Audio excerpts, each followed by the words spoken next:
여러분 안녕하십니까? 황교BC 뉴스투데이입니다. 먼저 오늘의 주요 뉴스입니다. 내년도 정부 예산안에 2019 광주 수영대회 예산 증액분이 한 푼도 반영이 안 돼 예산 확보에 비상이 걸렸습니다. 부모를 폭행하는 패롱 범죄가 잇따르고 있습니다. 5년 전에 비해서 관련 범죄가 60% 늘었습니다. 세계 최초로 액화 천연가스 LNG를 연료로 사용하는 대형 유조선이 건조됐습니다. 여수 경도 해양관광단지 조성 사업의 연료교 건설안이 산자부 심의를 통과해서 경도 개발에 탄력이 붙을 전망입니다. 내년 세계 수영대회를 위해 국비를 늘려달라는 광주시의 요구를 정부가 끝내 거절했습니다. 이제 공은 지역 국회의원들에게 넘어갔습니다. 정용국 기자입니다. 광주시는 내년도 수영대회 사업비를 2,235억 원으로 늘려달라고 정부에 지속적으로 건의해왔습니다. 애초 사업비보다 538억 원이 늘어난 건데 이 가운데 국비 요구액은 169억 원입니다. 경기장 시설비 등 사업비가 증가해 추가 예산 확보가 불가피해졌기 때문입니다. 하지만 내년 정부 예산안에 이 같은 요구가 단 한 푼도 반영되지 않았습니다. 지난해 광주시가 기재부와 문체부를 상대로 맺은 개최 협약서가 발목을 잡은 겁니다. 당시 광주시는 시설비나 운영비가 증가할 경우 국비는 증액하지 않고 지자체가 모두 부담한다고 협약을 했습니다. 북한 참가에 대비해 화려한 개막식을 준비하려고 했던 계획에 차질이 우려됩니다. 북한이 참가했을 경우에 한반도기 공동 입장이랄지는 굉장히 큰 세계적인 이목을 끌릴 수 있는 이벤트가 됩니다. 그래서 개막식에도 상당한 어떤 추가 사업비가 필요한 상황입니다. 남은 방법은 어떻게든 국회 심의 과정에서 국비를 늘리는 겁니다. 경기 침체 속에서 기업 후원도 쉽지 않은 만큼 지역 국회의원들의 분발이 요구되는 대목입니다. 한편 수영대회 말고도 내년도 정부 예산안에 반영되지 않은 건 경전선 전철화 사업 145억 원과 이무리안 행진곡 대중화 사업 17억 원 등 모두 3,387억 원에 달합니다. MBC 뉴스 정용우입니다. 광주시 내년도 국비 반영액이 사상 처음으로 2조 원을 돌파했습니다. 광주시는 어제 확정된 2019년도 정부 예산안 가운데 국비 반영액이 올해보다 13.2% 증가한 2조 149억 원에 달한다고 밝혔습니다.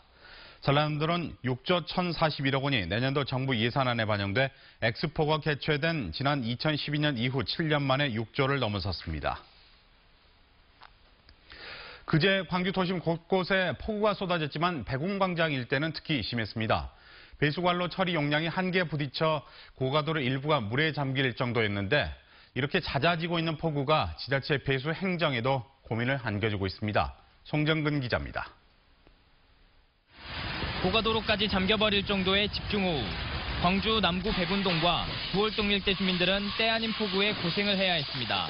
물이 더럽잖아요. 전부 각기서 멀리 들여보니까 그러니까 이제 쓸 것은 쓸 거는 쓰고 버릴 것은 버리고 하려고 지금 이렇게 모여서 하는 거죠. 이 일대는 원래 저지대로 남구청이 수시로 배수로와 우수관로를 점검했는데도 침수 피해를 막지 못했습니다. 1시간 남짓 사이에 워낙 많은 비가 순식간에 내렸기 때문입니다. 그제 오전 10시 반을 전후로 백운동 근처에 있는 조선대와 풍암동에는 시간당 60mm 이상의 비가 내렸습니다. 광주에 내린 지난 30년 동안의 기록을 통틀어 네 번째로 많은 양이었습니다. 이 일대 땅속에 묻힌 빗물관로의 용량도 폭우를 견디기에는 역부족이었습니다. 백운광장에 설계된 이 우수관은 시간당 50mm의 비를 견딜 수 있게 설계돼 있습니다.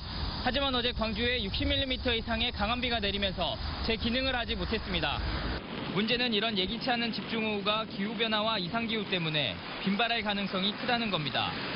어느 정도 크기의 빗물관을 선택해야 하는지 공무원들도 고심하고 있습니다. 저희들 입장에서는 빨리 해줘야 여기가 침수비가 조금이라도 줄어들 텐데 그렇게 지금 못하고 있어서 좀 답답한 심정입니다. 이번 집중호우로 광주에서 발생한 침수 피해의 80%는 남구에 집중됐습니다. 국지성 집중호우를 갈수록 예측하기 힘들어지면서 자치단체의 고민과 주민들의 걱정도 계속될 수밖에 없습니다. MBC 뉴스 송정근입니다. 새참비가 지나가니 또다시 폭염이 찾아왔습니다. 현재 광주와 전남 5개 시군에는 폭염주의보가 발표된 가운데 이들 지역을 중심으로는 오늘 한낮 기온이 33도를 웃돌면서 무더운 날씨가 이어지겠습니다. 한편 또 비 소식이 있습니다. 오늘 오후부터 전남 내륙을 중심으로 일부 지역에 소나기가 내리겠고요. 이 비는 점차 확대돼서 내일과 모레는 광주와 전남 지역 대체로 흐리고 비가 내리겠습니다. 오늘과 내일 광주와 전남에는 30에서 80mm의 비가 내리겠고요. 비가 내리는 지역에서는 돌풍과 함께 천둥, 번개가 동반되기도 하겠습니다. 시설물 관리 잘 하시고요. 호우로 인한 피해가 없도록 각별히 주의하셔야겠습니다. 현재 광주와 전남 지역 대체로 구름만 많은 가운데 현재 기온 광주가 24도 보이고 있고요. 낮 기온은 33도를 보이겠습니다. 한평과 나주도 33도를 웃돌면서 폭염이 기승을 부리겠습니다. 목포와 무안이 31도, 강진도 31도를 보이겠고요. 오늘 곡성이 32도, 광양도 32도를 보이면서 평년보다 2도가량 높은 기온 분포를 보이겠습니다. 날씨였습니다. 태풍 솔릭으로 전남은 100억 원에 가까운 피해를 입은 것으로 잠정 집계되고 있습니다. 피해가 큰 완도의 특별 재난지역 지정과 함께 관행적인 피해 산정 방식 개선 여부에 관심이 쏠리고 있습니다. 장용기 기자입니다. 지금까지 전남 재해대책본부에 접수된 현황을 보면 서남권에 오래 머물면서 비바람 피해가 컸던 것으로 분석됩니다. 완도군 등 도내 5개 시군에서 파손되거나 쓸려나간 양식 시설물도 2,000칸이 넘었으며 죽은 전복은 200만 마리를 넘었습니다. 시군별로는 양식장 피해가 컸던 완도가 51억 원으로 가장 많았고 고흥과 장흥, 보성 순이었습니다. 전라남도는 개인 소유물 피해 48억여 원과 공공시설물 42억여 원 등 모두 90억 원대로 추산했습니다. 현재 피해액이 인정된다면 완도군은 재정력 지수에 따라 피해 우심 지역은 물론 60억 원이 넘으면 특별 재난지역도 지정될 수 있습니다. 문제는 자연재해 산정 범위의 농산물과는 달리 태풍에 함께 유실된 다시마 같은 생물의 먹이 피해는 지금까지 반영되지 않고 있다는 점입니다. 왜 농민의 가해율은 하나가 떨어지면 이렇게 정부에서 보상도 해주고 대책을 세워주는데 왜 어민의 그 전복 먹이 같은 그런 먹이는 이런 유식이 되고 하면 정부에서 대책을 안 세워준가 거기에 대해서 의문을 갖고 있습니다. 전라남도는 자연 재난재해 잠정 집계를 토대로 중앙과 지방정부 합동조사에서 최종 피해액을 확정한다고 밝혔습니다.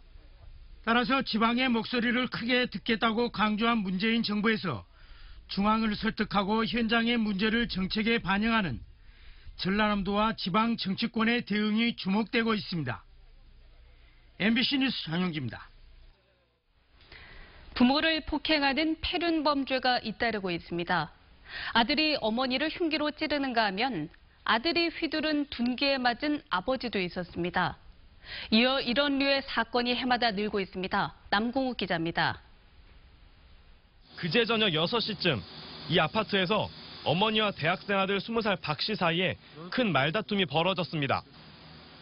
돈 50만 원을 주지 않는다며 화를 내던 박 씨가 느닷없이 흉기를 휘둘러 어머니 윤 씨의 다리를 찌른 겁니다. 존속 상해 혐의로 경찰에 체포된 박 씨를 조사한 결과 이런 존속 폭행이 처음이 아닌 것으로 드러났습니다. 아들은 상습적으로 어머니를 때리고 욕설을 했지만 어머니는 경찰에 신고하지 않았습니다. 어머니가 아들이 처벌받는 것을 원하지 않았기 때문인데 결국 흉기 상해로까지 이어졌습니다. 며칠 전 발생한 존속 상해 사건도 비슷합니다. 아버지를 둔기로 때린 혐의로 붙잡힌 21살 박 씨도 51살 아버지를 수시로 때린 사실이 뒤늦게 드러났습니다. 이 폭행으로 아버지의 갈비뼈가 부러지기도 했지만 아버지는 신고하지 않았습니다. 이제 평소에 피해자가 이제 부모님들에게 함부로 욕설을 하고 폭언을 했었던 걸로 확인이 됐습니다. 네, 이제 부모님도 두 분 다 이제 처벌 의사가 없었기 때문에 이런 패륜 범죄는 전국적으로 해마다 증가하고 있는데 광주, 전남도 마찬가지입니다. 2013년 1,040건이던 존속상해와 존속폭행은 지난해 1,717건으로 60% 이상 증가했고 광주, 전남 지역도 같은 기간 30%가량 늘었습니다. 자식이 부모를 폭행하는 패륜 범죄가 늘고 있다는 사실이 그렇지 않아도 각박한 세태에 씁쓸함을 더하고 있습니다. MBC 뉴스 남궁 욱입니다. 어제 저녁 7시 30분쯤 광주시 광산구 하남산단 1번로 입구 사거리에서 SUV 차량이 승용차와 충돌해 전복됐습니다. 이 사고로 SUV 운전자 49살 최모 씨 등 3명이 부상을 입었습니다. 경찰은 승용차 운전자 38살 이모 씨가 신호를 지키지 않고 직진하다 좌회전하던 SUV 차량을 충돌한 것으로 보고 정확한 경위를 조사하고 있습니다. 광주시가 대중교통 체계 혁신 방안을 마련하기로 했습니다. 이용섭 광주시장은 시내버스의 배차 간격이 너무 길고 지하철역과 너무 떨어져 있는 등 대중교통 이용에 불편한 점이 많다며 시민들의 불편사항을 듣고 혁신하는 방안을 마련하라고 주문했습니다.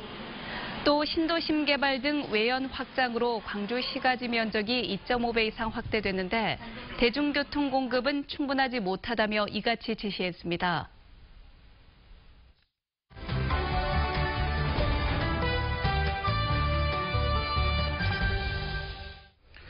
네, 이처럼 이용섭 광주시장이 시내버스 등 대중교통체계 혁신을 주문했습니다. 재정 지원이 매년 늘고 있는데도 이용객들의 불편함은 나아지지 않았다는 겁니다. 네, 광주의 대중교통 체계에 대해서 시민사회는 어떻게 보고 있는지 박재만 참여자치 21 사무처장과 이야기 나눠보도록 하겠습니다. 안녕하십니까? 네, 안녕하세요. 안녕하십니까? 현재 대중교통을 이용하고 있는 광주 시민들 어느 정도나 되죠? 예, 통계에 따르면요, 광주 시내버스 일일 평균 이용객은 2000년에 50만 5천 명, 그리고 2005년에는 41만 6천 명, 작년 2017년에는 36만 9천 명으로 꾸준히 감소하고 있습니다. 네. 그래서 2017년 기준 수송 분담률을 보면 시내버스가 33.5%, 그리고 지하철이 36%인 반면에 자가용은 40.9%를 차지하고 있는 실정입니다. 네. 그렇군요. 계속 꾸준히 감소하고 있다 네, 이런 그렇습니다. 이야기인데 예. 그러면 시민들이 대중교통을 이용할 때 불편하게 생각하는 점 어떤 걸까요? 저도 종종 버스를 타는데요. 제가 느끼는 불편은 버스 타는 시간을 충분히 잡고 오는데도 약속 시간에 늦는 경우, 그러니까 배차 시간이 너무 길다는 것이죠. 그리고 실제 버스를 또 타보면 얼마 되지 않는 아파트 단지를 뺑뺑 돌아다니는 경우가 굉장히 많습니다. 그래서 내가 너무 시간을 낭비하고 있구나, 이런 불편함이 좀 있고요. 지금 광주 시내버스는 급행, 간선, 지선 이렇게 구분되어 있습니다. 근데 실제 타보면 별 차이가 없습니다. 아마 그 외에도 하남이나 수도안지구, 신도심 지역에 사는 사람들은 대중교통 자체가 부족하고요. 또 지하철을 이용하는 시민들은 환승거리, 그리고 여전히 크게 개선되지 않는 서비스, 아마 이런 것들이 큰 불편함이 아닐까 그렇게 생각을 하고 있습니다. 네, 그렇게 불편하다 보면 이제 또 다른 대중교통을 그냥 이용하는 게 낫겠다라고 생각하는 게 바로 시민들의 입장 아니겠습니까? 네, 그렇습니다. 예. 어쨌든 시내버스에 대한 재정 지원이 매년 늘고 있는데 이용객은 줄고 있어요. 예, 어떤 현상이죠? 예, 광주시는 본격적으로 2007년부터 이제 대중교통을 활성화하기 위해서 운영 실적에 따라서 시내버스 사업자에게 적정 수익을 보장해주는 시내버스 준공용제를 운영하고 있습니다. 네. 그런데 이제 문제는 그 시내버스 업체에 주는 재정 지원금이 해마다 눈덩이처럼 이제 불어나고 있습니다. 그래서 세금 먹는 하마다 이렇게 얘기를 하고 있는데, 보면은 2010년에는 52억 원, 그리고 2014년에는 448억 원, 그리고 작년 2017년에는 525억 원 등 한 해 평균 약 350억 이상을 업체에 지불하고 있습니다. 그래서 네. 시는 이러한 또 재정 적자를 또 메우기 위해서 시내버스 요금을 인상해야 되는 이런 악순환을 되풀이하고 있는 것이죠. 그렇군요. 시민사회는 4년 전쯤 이 시내버스에 드는 재정 지원과 관련된 방안에 대해서 제안한 적이 있었습니다. 이게 어떤 내용이었죠? 네, 저희 참여자치 21에서 지난 2014년 말에 광주 시내버스 준공용제 실태 조사를 했습니다. 그 실태 조사를 바탕으로 해서 몇 가지 이제 개선 방안을 발표한 적이 있는데요. 그 재정 지원금 중에 두 번째로 가장 많은 액수를 차지하는 것이 연료비입니다. 그래서 네. 그 연료비의 어떤 낭비를 줄이기 위해서 표준 연비 방식으로 산정을 해라. 그리고 방만하고 불투명하게 운영되고 있는 시내버스 업체들에 대한 어떤 관리 감독을 강화해서 재정 지원금의 어떤 낭비를 줄여라라고 요구를 했었는데요. 광주시에서 저희들이 제안했던 표준 연비제는 도입을 했습니다. 네, 그렇군요.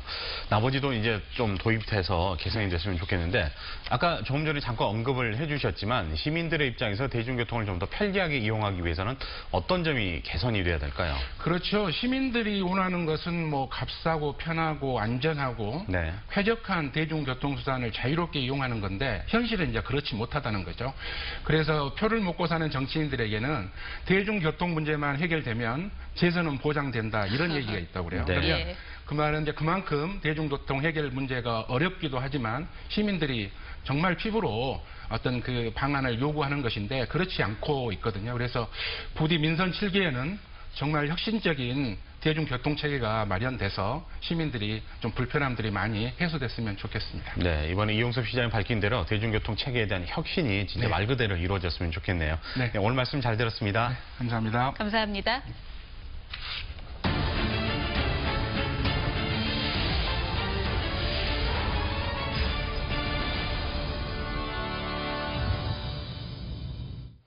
여수 경도 해양관광단지 조성사업과 관련해 최대 현안인 연륙교 건설안이 산업통상자원부 심의를 통과했습니다.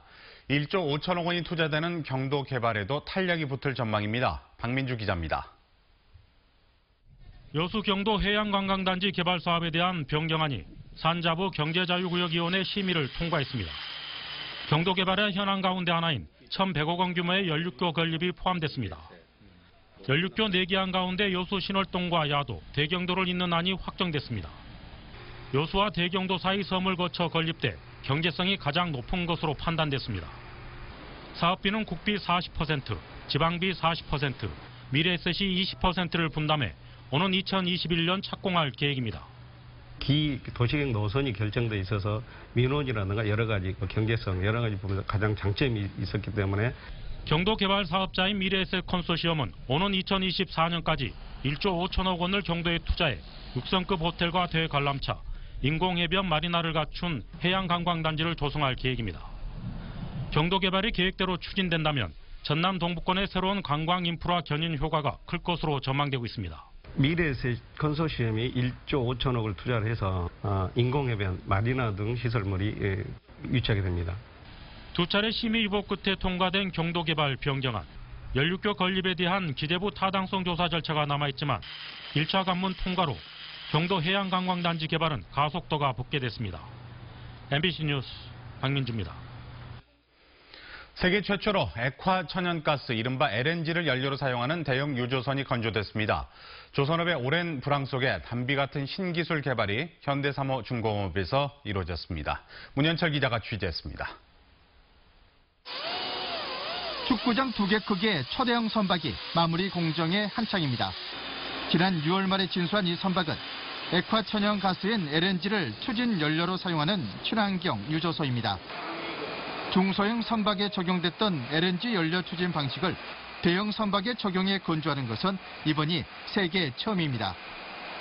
네, 이 배는 가스와 기름을 동시에 사용할 수 있는 듀얼퓨얼 엔진이 장착되어 있습니다. 그래서 극저온의 LNG를 저장할 수 있는 LNG 탱크가 갑판 위에 설치되어 있고, 현대사모중공업은 러시아의 한 선사로부터 6척의 동종 선박을 수주해 첫 번째 선박을 지난달 넘겼으며 나머지 5척도 내년 상반기까지 모두 인도할 예정입니다. 2년 뒤부터 발효되는 황산화물 배기가스 국제 규제를 앞두고 친환경 선박 시장에도 눈길을 돌리고 있습니다. 선주들은 가격 변동과 수급에 우려되는 저유황유 사용이나 상대적으로 단기적 대책인 배기가스 세정기 사용보다는 LNG 연료 추진 방식의 선박에 관심을 많이 보이고 있습니다. 현대사모중공업은 최근 LNG 추진 방식의 컨테이너선 6척을 추가로 수주했고 LNG 벌크선 2척도 수주가 임박한 것으로 알려졌습니다. 이처럼 친환경 선박 수주가 잇따르면서 오랜 침체했던 현대사모중공업 야도도 모처럼 기지개를 켜고 있습니다. MBC 뉴스 문현철입니다. 중국 타이어 업체 더블스타에 매각된 금호타이어가 새 출발을 위한 각오를 다졌습니다. 금호타이어는 어제 광주여대 유대배 체육관에서 임직원 4천여 명이 참석한 가운데 비전 선포식을 열고 회사 발전을 위해 노사가 최선을 다할 것을 다짐했습니다. 이 자리에서 더블스타 차이용선 회장은 노조 대표에게 우리 사주 증서를 전달하며 모범적인 노사 관계를 주문했고, 주삼수 노조 지회장은 전 구성원이 함께 간다면 현장은 분명 변화할 것이라고 화답했습니다. 광주시정 전반에 대해서 불통 논란을 빚어왔던 광주시와 광주시의회가 소통의 폭을 넓히기로 했습니다.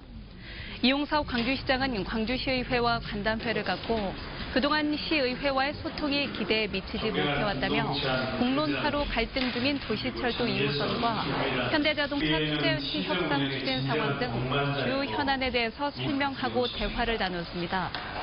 또 도시철도 2호선과 관련해서 시민단체와의 협치 사례를 남기고 싶고 광주형 일자리는 노동계와 함께 가겠다는 기존 입장을 피력했고 김동찬 광주시의회 의장은 시의회와 협치를 기대한다고 답했습니다. 지속 가능한 일자리 창출 전략을 논의하는 광주 고용포럼이 열렸습니다.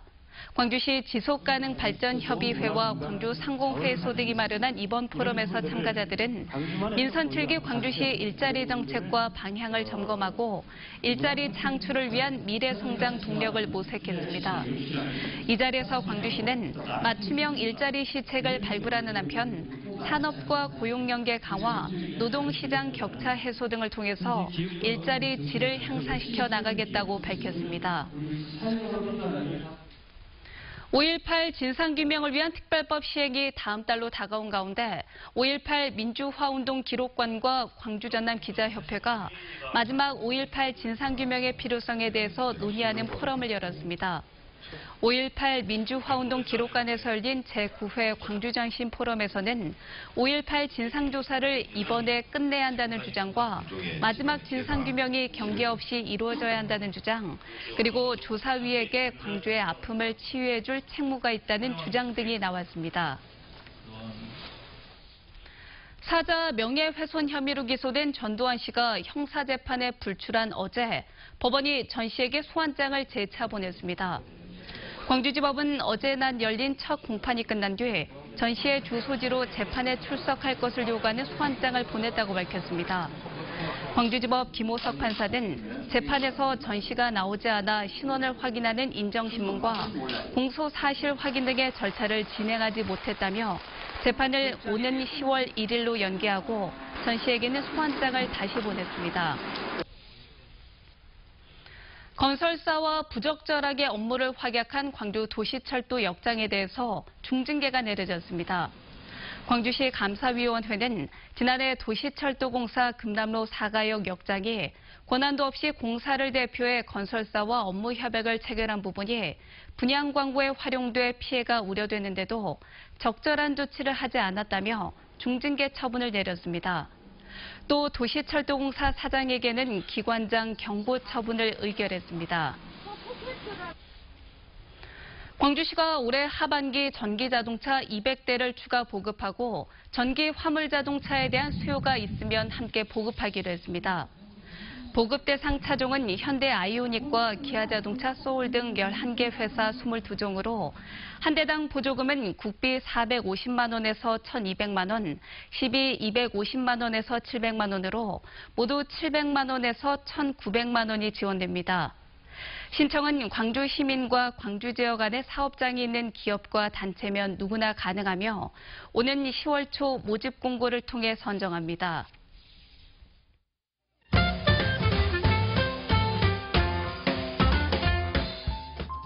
태풍과 집중호우로 피해를 입은 중소기업과 개인을 대상으로 광주은행이 총 1,000억 원의 경영 안정자금을 지원하겠다고 밝혔습니다. 중소기업은 3억 원, 개인은 3천만 원 이내의 지원과 최대 1.5%포인트 금리 우대를 받을 수 있는데요. 만기가 가까운 대출금 보유 고객 중 피해를 입은 고객에게는 분할 상환금 유예 등의 혜택도 제공합니다. 최근 고려인마을 입구를 안내하는 관광 안내판이 광산구 월곡동 3곳에 설치됐습니다. 1.8m 정도 크기의 안내판 앞면에는 고려인마을의 특징이 담긴 그림들이 그려져 있고요. 고려인 역사박물관과 종합지원센터까지의 거리가 표시돼 있어 관람객들에게 도움을 줄 예정입니다. 8월 문화가 있는 날, 필름 정거장은 전국에서 가장 작은 꼬마역, 극락강역으로 떠납니다. 광주 송정역에서 출발해 극락강역까지 공연을 보면서 오는 안녕 꼬마 기차를 시작으로 극락강역 투어와 야외 영화 감상도 즐길 수 있는데요. 이번 달에는 프랑스 코미디 영화 마담 프루스트의 비밀 정원을 함께 볼 예정입니다.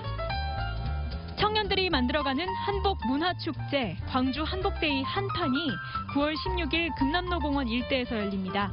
한복 대여는 물론 도깨비 캐릭터극과 음악회, 윷놀이 랭킹전 등 다양한 볼거리가 마련됩니다.